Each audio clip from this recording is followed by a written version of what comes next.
You're single, so you don't need a house this big, Madison. We're family. Of course, it should be shared, right? My mother, Sarah's voice, spilled casually from my smartphone speaker, as lighthearted as if she were discussing tomorrow's dinner plans. She knew perfectly well that it was the day I was moving into my new home. I stood at the entrance of Aspen Heights, staring at my $1,850,000 sanctuary. Instead of a fresh start, I saw Christopher's moving truck, unloading his junk directly into my main hall. Drop a comment and let me know where you're listening from and what time it is for you right now. I'd love to know who's part of our community. I didn't scream. I didn't drop my phone in a fit of dramatic despair.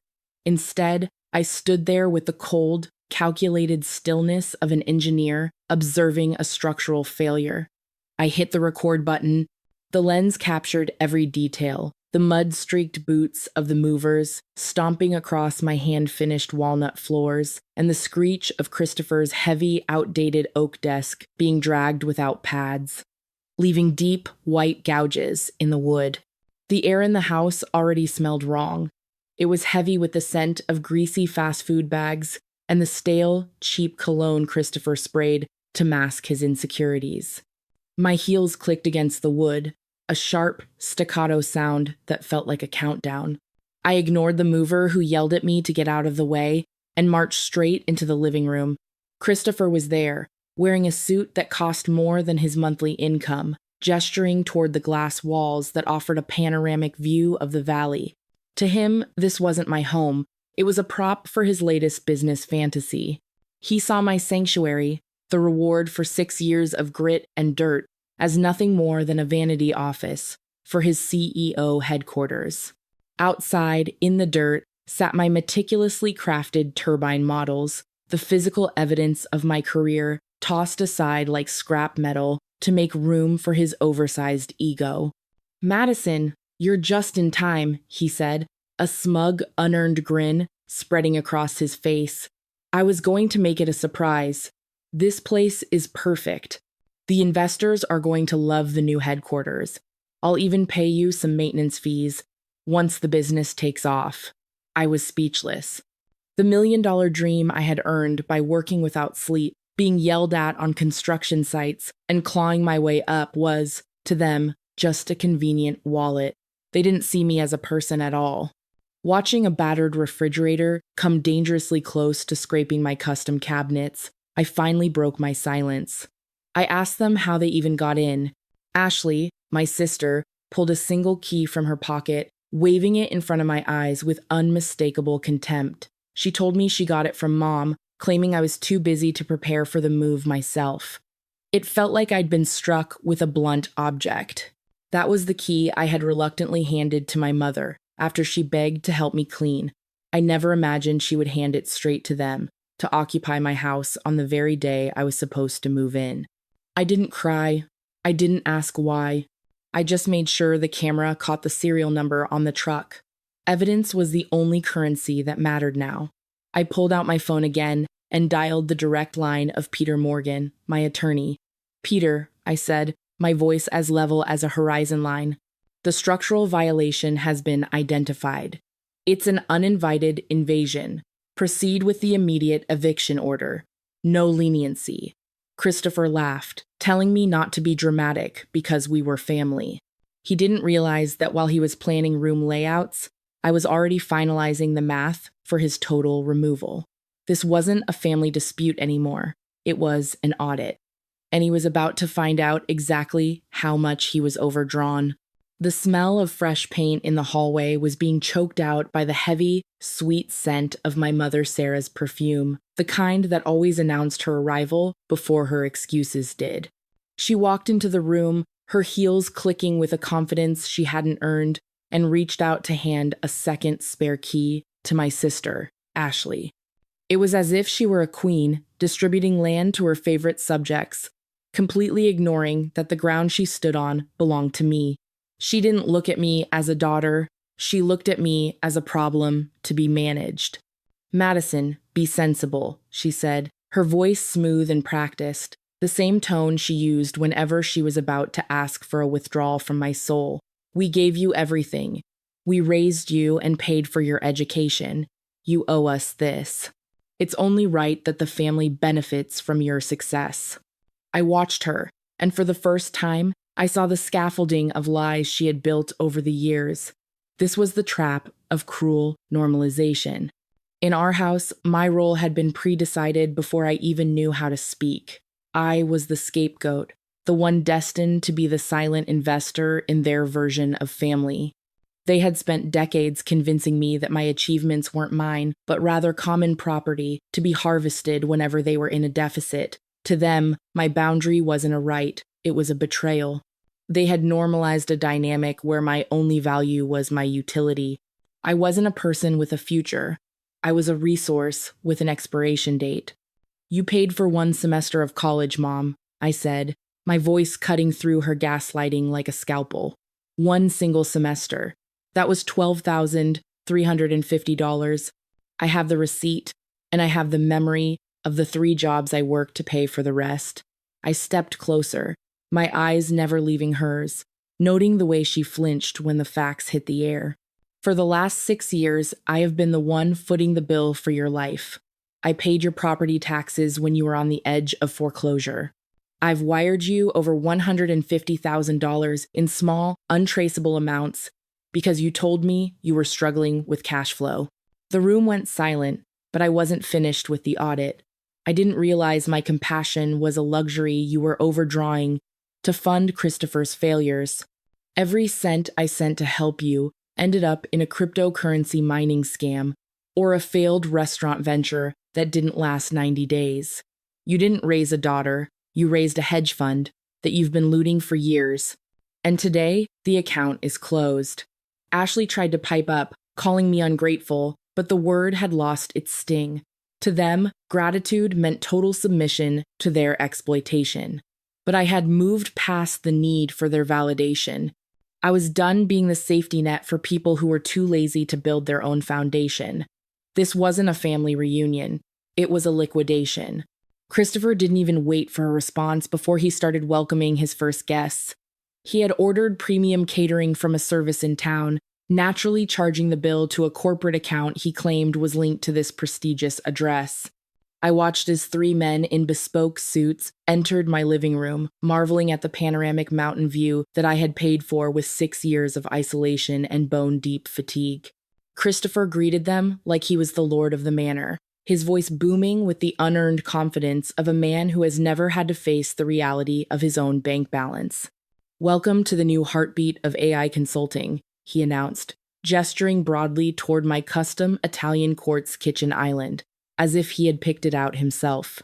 Ashley stood beside him, playing the role of the elegant corporate wife, sipping vintage wine that I had bought to celebrate my first night of freedom.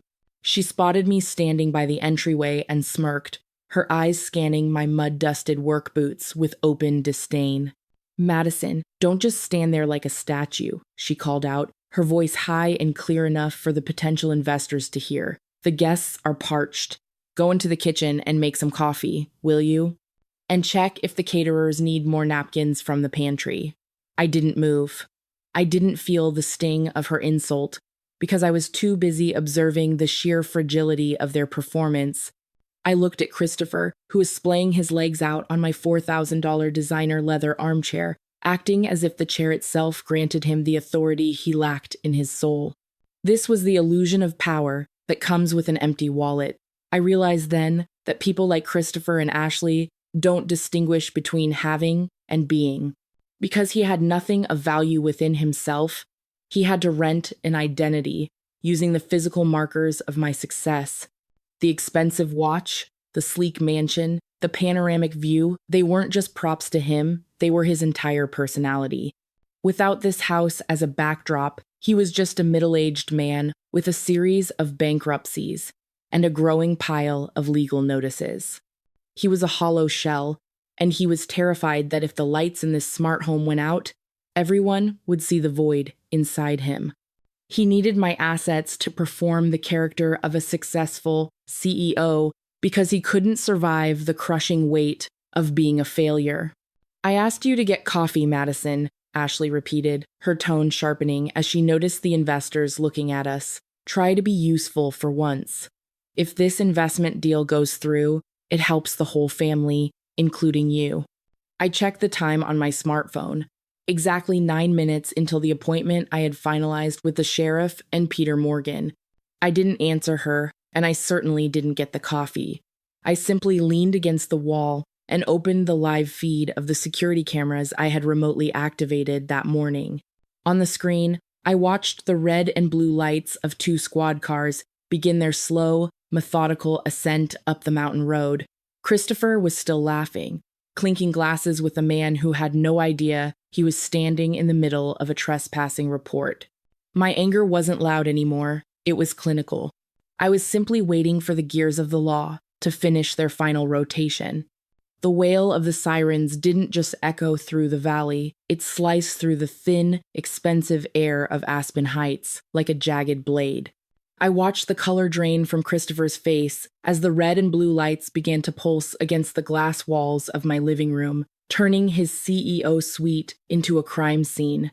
A sharp, authoritative knock hammered against the front door, a sound that carried the weight of $1,850,000 in verified equity. I didn't move to open it. I waited until the silence in the room became heavy enough to choke his arrogant excuses. Peter Morgan walked in first, his briefcase held like a shield, followed by 3 uniformed officers, whose eyes immediately began a clinical sweep of the unauthorized gathering. Christopher tried to step forward, his voice cracking as he attempted to play the victim for his investors. He told the officers there had been a misunderstanding, that his unstable sister-in-law was trying to disrupt a high-level business negotiation. But Peter didn't even look at him. He handed me a folder, and I stepped into the center of the room, the sole legal owner of every square inch of this property. I laid the notarized copies of the deed on the quartz island, right next to the greasy fast food bags Christopher's family had used to desecrate my home. "My name is Madison Ford," I said, my voice as cold and precise as the blueprints I spent my life designing. "I am the sole owner of this residence. I have provided the officers with proof that this property was purchased entirely with my personal funds.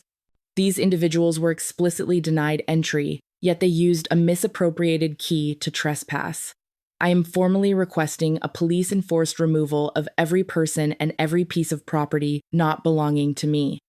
My mother, Sarah, burst into the room then, her refined smile replaced by a mask of shrill desperation. She started screaming about morality and family duty, accusing me of having no heart. She told the officers that I was under a lot of stress, and that the house belonged to all of us in spirit. I looked at her, and I didn't feel the old pang of guilt. I felt nothing but the satisfaction of a balanced ledger. I told the officers that possession of a key does not establish ownership, and that remaining on the premises after the legal owner has ordered an exit constitutes trespassing. The professional escalation was absolute. Christopher's investors started looking for the exit, their faces tight with the realization that they were being pitched a dream in a stolen house. I turned to the lead officer and made a final request. I asked him to check the identification of everyone present. I wanted it documented. I wanted a paper trail of every guest Christopher had invited into my sanctuary. This wasn't a family drama anymore. It was a legal fortress under siege, and I was the one who controlled the gates. My mother's strength seemed to drain away as she realized her parental authority had no standing against a recorded deed and a court-certified trespass notice. I wasn't her daughter in that moment. I was the immovable wall of the law. The air in the room didn't just feel cold. It felt heavy with the sudden, crushing weight of a felony. Christopher tried to laugh it off. A high-pitched, desperate sound that grated against the silence like a rusted hinge. He told the officers that the paperwork was just a formality, that as family, he assumed I'd be happy to support his vision. But Peter Morgan wasn't interested in visions. He reached into his briefcase and pulled out a certified copy of a business registration filed with the state of Colorado just 10 days ago. "Madison, there's a reason Christopher was so desperate for this specific address," Peter said, his voice cutting through Christopher's stammering. He didn't hand the document to me, he handed it to the lead officer. Mr. Watson didn't just move in. He registered this $1,850,000 property as the primary asset for his new entity, Aspen Peak Consulting. He listed you, Madison, as the sole guarantor for a business line of credit, totaling $500,000. I felt a different kind of clarity then, the kind that comes when you realize a structure isn't just leaning, it's been intentionally sabotaged. I walked over and looked at the filing. There, at the bottom of the third page, was my name. The signature was a crude, shaky imitation of my own, a desperate scrawl made by someone who thought they could steal my life while I was busy building turbine foundations in the mud. He hadn't just taken my keys. He had stolen my identity to collateralize his latest fraud. This was the kill shot. This was the moment where the narrative shifted from a family dispute over a bedroom to a criminal investigation for forgery and grand larceny. Christopher's investors, who had been lingering by the terrace, didn't just leave hasty, hushed whispers filled the air as they practically ran for their cars. They realized they weren't part of a startup. They were witnesses to a crime. Christopher's face didn't just go pale, it turned a sickly, translucent gray. He started to say that he was going to tell me that the money was going to be used to pay me back for everything, but the officer had heard enough. I watched as the lead officer pulled a pair of steel handcuffs from his belt, a sharp metallic click that signaled the end of Christopher's CEO performance. My sister Ashley screamed, a sound of pure, unadulterated shock, and my mother Sarah collapsed into my $4,000 leather armchair, her face buried in her hands. They weren't crying for me or the identity I'd nearly lost. They were crying because their genius provider, the man they had prioritized over me for a decade, was being read his Miranda rights in the middle of my living room. This wasn't a misunderstanding. It was a balance sheet being settled with the finality of a prison sentence. I looked at the forged signature on the paper, and then at the man now being forced toward the door. I didn't feel a shred of pity. I felt the clinical satisfaction of an engineer who had just identified the primary cause of a collapse and removed the faulty component. The contract of our family had been voided by his own hand, and there was no fine print left to save him. Christopher was forced toward the front door, his head bowed as the metallic clicking of the handcuffs echoed through my foyer. The investors he had tried to swindle watched in stony silence as the man who claimed to be a billionaire tech visionary was shoved into the back of a police cruiser. I watched the red and blue lights pulse against the snow outside, a rhythmic reminder that the fantasy was finally over. Ashley was a frantic mess, screaming at the officers and then at me, but her voice was nothing more than static in the background of my newfound peace. The arrogance that had filled this room an hour ago had evaporated, replaced by the suffocating weight of reality. Christopher didn't look like a CEO anymore. He looked like exactly what he was, a petty thief who had run out of time. My mother, Sarah, sank to her knees right there on the walnut floor I had spent my life savings on. She reached out to grab the hem of my coat, her face a mask of calculated, desperate grief. She begged me to think of the family honor, to tell the police it was all a misunderstanding, and to withdraw the forgery charges for the sake of her reputation in the valley. She told me that a daughter's duty was to protect her parents, no matter the cost, and that I was destroying the only provider they had left. She spoke about the sanctity of blood, about how we were a unit that could not be broken. But as I looked down at her, I didn't see a mother. I saw the person who had handed over the keys to my sanctuary to a man who wanted to collateralize my future for a $500,000 fraud. I saw the woman who had watched me work until my hands were raw and my spirit was brittle, only ever reaching out to see if there was a cent left to harvest. I didn't answer her pleas. I didn't offer a shoulder or a soft word. I stepped back, breaking her grip with the clinical precision of an engineer removing a failed structural component. I walked over to the sleek, black glass panel of my smart home hub, I didn't say a word as she continued to sob about blood being thicker than water and the shame of a public arrest. I stood before the lens, letting the blue light of the iris scanner sweep across my eyes. A soft, mechanical chime confirmed my identity as the sole administrator of the property. With a single, decisive swipe, I opened the Access Management menu. I found the entry labeled Mother and clicked Delete. Then I did the same for Ashley. I wiped every secondary code, every temporary authorization, and every digital footprint they had tried to leave in my home. I turned back to face them, my voice as cold as the mountain peaks surrounding us. I told them that family honor is not something you can steal from the child you spent 20 years exploiting. I told them that for a decade, they had treated my life like a subscription service they could use without paying, and today, I was canceling the plan. I handed my mother a copy of the no-contact order Peter had prepared, letting her see the court-certified seal. I told them that if any of them ever stepped foot on my land or called my phone again, they wouldn't be met with a daughter. They would be met with an immediate arrest warrant. I watched as the officers escorted them out into the freezing Aspen night. As the heavy glass door slid shut with a finalized, mechanical thud, I felt the last link of the toxic chain break. I wasn't their safety net anymore. I was a fortress of my own making. The silence that followed the departure of my family wasn't just a lack of noise.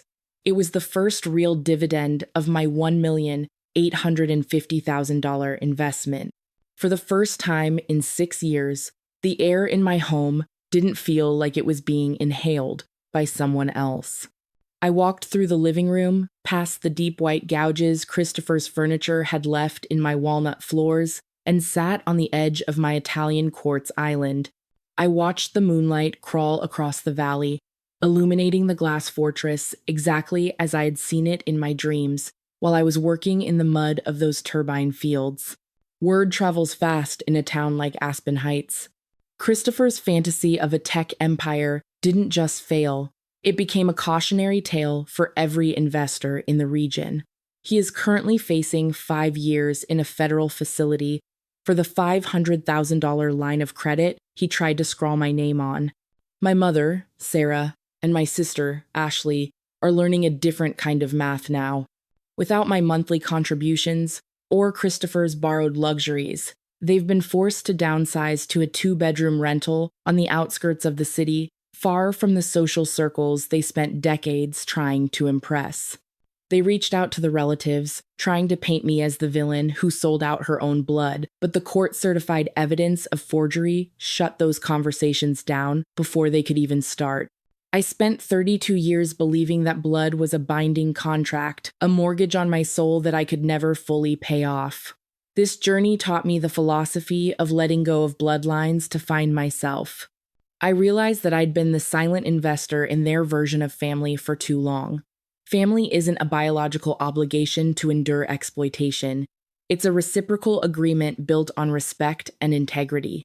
When I clicked delete on their access codes, I wasn't being cruel.